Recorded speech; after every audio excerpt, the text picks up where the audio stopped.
सोचिए, अगर मैं आपसे कहूं कि आप एक ऐसा बिजनेस स्टार्ट कर सकते हैं जहां आप सिर्फ दीवार पर डिजाइन बनाकर रोजाना हजारों रुपए कमा सकते हैं और लोग आपके पास खुद चलकर आएं क्योंकि उन्हें अपने घर, ऑफिस या शॉप को एक यूनिक लुक देना है। सोचिए, आपके पास कोई बड़ी फैक्ट्री नहीं, कोई कॉम्प्लिकेटेड सेटअप नहीं, बस एक मशीन हो, थोड़ी सी क्रिएटिविटी हो और आपका काम देखकर लोग हैरान रह जाएं। आजकल लोग सिंपल पेंट से सैटिस्फाई नहीं होते, उन्हें लग्जरी फील चाहिए होती है, मॉडर्न डिजाइन इन 3D इफेक्ट और कुछ ऐसा जो उनके घर को अलग बना दे। और यही वो जगह है जहां एक नया बिजनेस साइलेंटली पाकिस्तान में ग्रो कर रहा है, जहां कंपटीशन अभी कम है लेकिन डिमांड तेजी से बढ़ रही है। इस बिजनेस का नाम है 3D wall printing business.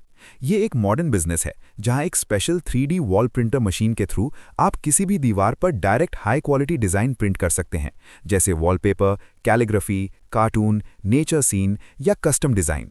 Pakistan में इसकी डिमांड स्पेशली नए घरों, कैफे, सैलून और ऑफिस में बढ़ रही है। अगर हम इन्वेस्टमेंट की बात करें तो एक basic Chinese 3D wall printing machine Pakistan में लगभग 12 से 18 लाख रुपए तक मिल जाती है, डिपेंडिंग ऑन क्वालिटी और इंपोर्टर।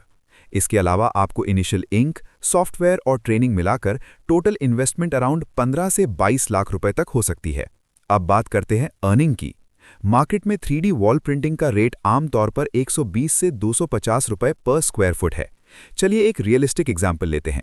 अगर आप डेली सिर्फ 200 स्क्वायर फुट प्रिंटिंग करते हैं और एवरेज रेट 150 रुपए रखते हैं तो आपकी डेली सेल बनती है 30,000 रुपए। अब इसमें से कॉस्ट माइनस करते हैं। इंक और इलेक्ट्रिसिटी कॉस्ट तकरीबन 20 से 30 रुपए पर स्क्वायर फुट होती है, मतलब 200 स्क्वायर फुट का कॉस्ट अराउंड 5,000 रुपए बन गया। बची 25,000 रुपए की ग्रॉस अर्निंग। अगर आप डेली 20,000 रुपए भी नेट मान लें तो मंथली यानी 25 वर्किंग डेज आप 5 लाख रुपए कमा सकते हैं। ये आइडियल सिनारियो है, लेकिन रियलिस्टिक तौर पर अगर आप हाफ कैपेसिटी पर भी काम करें तो 2 से 3 लाख रुपए मंथली प्रॉफिट अचीवेबल है। स्मॉल लेवल पर आप एक मशीन के साथ खुद काम स्टार्ट कर सकते हैं और हेल्पर रख सकते हैं। मीडियम लेवल पर आप 2 मशीन और एक प्रॉपर टीम के साथ प्रोजेक्ट्स ले सकते हैं, जहां आप बिल्डर्स और इंटीरियर डिजाइनर्स के साथ कॉन्ट्रैक्ट्स करते हैं। रॉ मटेरियल में स्पेशल यूवी इंक यूज होती है जो ड्यूरेबल होती है। इलेक्ट्रिसिटी कंजम्पशन ज्यादा हेवी नहीं होता, एक नॉर्मल एसी जैसा लोड होता है। मेंटेनेंस बेसिक होती है, लेकिन मशीन को रेगुलर क्लीन रखना जरूरी है, वरना प्रिंट क्वालिटी अफेक्ट होती है। लोकेशन का रोल भी इंपॉर्टेंट है। आपको वर्कशॉप किसी ऐसी जगह चाहिए जहां से आप आसानी से अलग अलग एरियाज में ट्रैवल कर सकें, क्योंकि ये मोस्टली ऑन साइट बिजनेस है। आपको क्लाइंट के पास जाकर उनकी दीवार पर प्रिंटिंग करनी होती है। रिस्क भी है, ये समझना जरूरी है। ये बिजनेस थोड़ा सीजनल हो सकता है, जैसे शादी सीजन या कंस्ट्रक्शन बूम में डिमांड ज्यादा होती है, लेकिन स्लो मंथ्स भी आते हैं। दूसरा रिस्क ये है कि मशीन एक्सपेंसिव होती है और अगर आप मार्केटिंग ना करें तो ऑर्डर्स नहीं मिलते।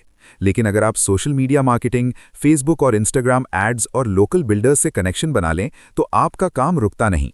आखिरी बात, हर नया बिजनेस पहले मुश्किल लगता है, लेकिन जो लोग रिस्क लेते हैं वही आगे निकलते हैं। आज 3D वॉल प्रिंटिंग पाकिस्तान में अभी भी अर्ली स्टेज पर है और जो लोग अब एंटर करेंगे वो कल के लीडर्स होंगे। सोचिए मत, प्लान बनाइए, रिसर्च कीजिए और एक्शन लीजिए, क्योंकि मौका हर रोज नहीं आता, लेकिन जब आता है तो जिंदगी बदल देता है।